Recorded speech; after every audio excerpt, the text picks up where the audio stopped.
twagizwe n'ungane nawe Yesu shimwa shimwa atari kubw'imirimo myiza twakoze yayo n'ubuntu n'urukundo dukunda rwinshi rwinshi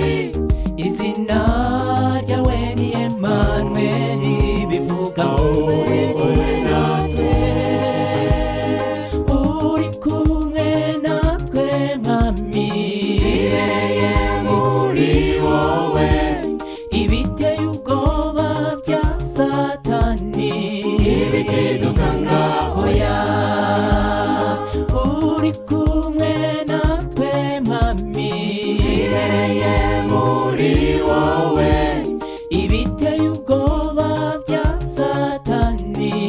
ibikidukanga oya twishime haleluya tunezerwe wadukuye mu maboko y'umwanzi Satani twishime haleluya tunezerwe wadukuye mu maboko y'umwanzi Satani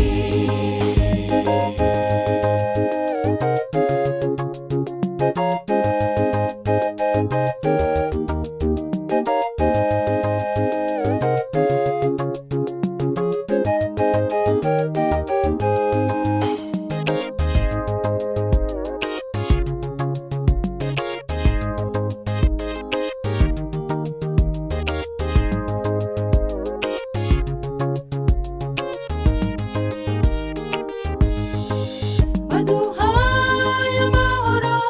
Yesu shimwa shimwa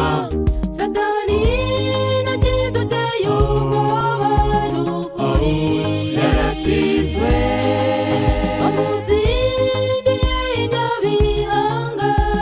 shimwa shimwa inkoni wakubiswe mu byiza washakaga kuduha ubugingo uri kumwe natwe mwami ibereye muri wowe ibiteye ubwoba bya Satani ibikidukanga oya uri kumwe natwe mwami ibereye muri wowe ibiteye ubwoba bya Satani ibikidukanga oya twishime haleluya tunezerwe wadukuye mu maboko y'umwanzi Satani twishime haleluya tunezerwe wadukuye mu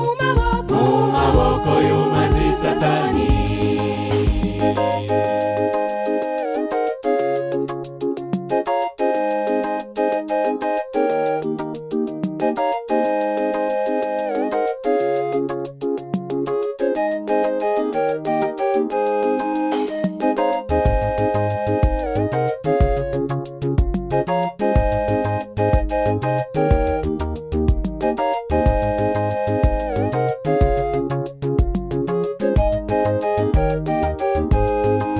nta mwenda w'icyaha ubu dufite nawo Yesu niwe wawutwishyuriye n'ukuri yaraducunguye byibazeho iyo tutabona incungu twari gupfa n'ukuri ntitugipfuye kuko yatsinze ubu ni muzima uri kumwe natwe mwami ibereye muri wowe ibiteye ubwoba bya Satani ibikidukanga oya